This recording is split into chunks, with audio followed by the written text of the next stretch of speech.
नमस्कार दोस्तों, हमारे यूट्यूब चैनल पे आप लोगों का स्वागत है। आज हम बंगाल के विषय में जानेंगे।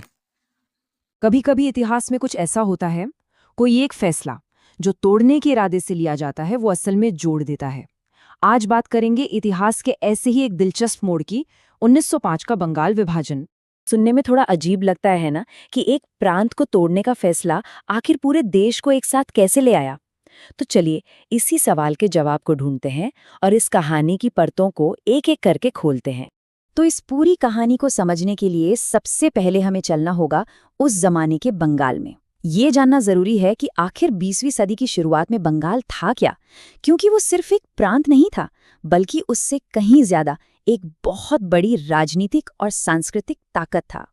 तो देखिए, 1905 से पहले का बंगाल प्रांत ये बहुत ही विशाल था। जरा सोचिए, आज का पश्चिम बंगाल, बिहार, ओडिशा और पूरा का पूरा बांग्लादेश, ये सब मिलकर एक प्रांत हुआ करता था। और इससे भी ज्यादा जरूरी बात ये थी कि ये सिर्फ जमीन का एक बड़ा टुकड़ा नहीं था, ये भारतीय राष्ट्रवाद का, आजादी के आंदोलन की सोच का एक तरह से कहें तो नर्व सेंटर, एक गढ़ बन चुका था। और बस ठीक इसी गढ़ को, इसी राष्ट्रवादी सोच के केंद्र को तोड़ने के लिए उस वक्त के वायसरॉय लॉर्ड कर्जन ने एक प्लान बनाया। और यहीं पर हमें ब्रिटिश हुकूमत की वो जानी मानी पॉलिसी देखने को मिलती है, डिवाइड एंड रूल, यानी फूट डालो और राज करो। अब ये बहुत दिलचस्प है।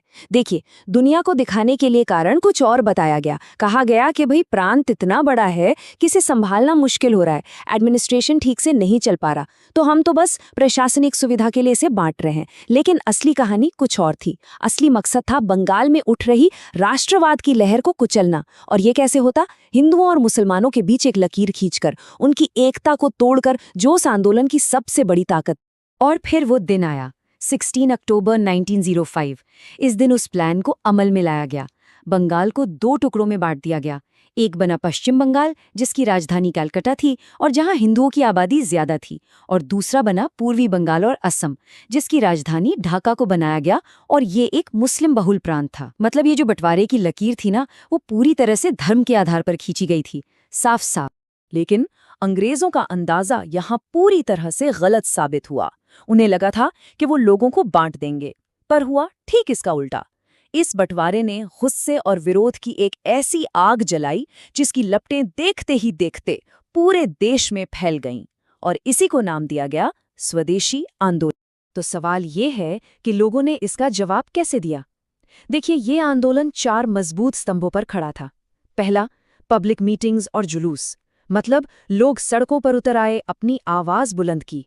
दूसरा, विदेशी सामान का बहिष्कार, साफ कह दिया गया कि ब्रिटिश माल नहीं खरीदेंगे। तीसरा, ये बहिष्कार सिर्फ कहने के लिए नहीं था, विदेशी कपड़ों की तो जगह जगह होलियां चलाई गईं। और चौथा और सबसे जरूरी कदम था, भारतीय सामान यानी स्वदेशी को अपनाना, अपने देश की बनी चीजों को बढ़ावा देना। और ये समझना बहुत जरूरी है कि ये कोई छोटा मोटा विरोध प्रदर्शन नहीं था। स्वदेशी आंदोलन सही मायनों में भारत के स्वतंत्रता संग्राम का पहला सच्चा जन आंदोलन बना। एक ऐसा आंदोलन जिसमें समाज का हर तबका, अमीर, गरीब, छात्र, महिलाएं, सब एक साथ खड़े थे। लेकिन इस आंदोलन की ताकत सिर्फ राजनीतिक नारों या आर्थिक बहिष्कार में नहीं थी। इसकी एक और बहुत खूबसूरत और भावनात्मक साइड थी, एक ऐसा पहलू जिसने लोगों के दिलों को सीधे छुआ। और इस मास्टर स्ट्रोक के पीछे थे रवींद्रनाथ टैगोर जैसे महान विचारक। रवींद्रनाथ टैगोर का संदेश बहुत सीधा, सरल, लेकिन बेहद ताकतवर था। हम एक हैं। उन्होंने एक अपील की कि जिस दिन अंग्रेज हमें बांटना चाहते हैं, उस दिन हम अपनी एकता का सबसे बड़ा सबूत देंगे। और इस एकता का प्रतीक क्या बना? एक धागा, राखी का धागा। और जो हुआ वो वाकई में देखने लायक था। विभाजन के दिन यानी 16 अक्टूबर 1905 को बंगाल की सड़कों पर एक अलग ही नजारा था। हिंदू और मुसलमान एक दूसरे की कलाइयों पर राखी बांध रहे थे। ये सिर्फ एक रस्म नहीं थी, ये ब्रिटिश सरकार की बांटो और राज करो की नीति के मुंह पर एक जोरदार तमाचा था, एक प्रतीकात्मक जवाब कि आप हमें कागज पर बांट सकते हैं, दिलों से नहीं। तो इतना सब कुछ हुआ, इतना बड़ा आंदोलन खड़ा हुआ। सवाल ये है कि क्या इसका कोई असर हुआ? क्या अंग्रेजों ने सुना? जी हाँ, बिल्कुल हुआ। जनता के इस जबरदस्त और लगातार दबाव के आगे आखिरकार ब्रिटिश सरकार को झुकना पड़ा। पूरे 6 साल तक ये आंदोलन चलता रहा और फिर आया साल 1911। इसी साल ब्रिटिश हुकूमत ने अपना फैसला वापस ले लिया।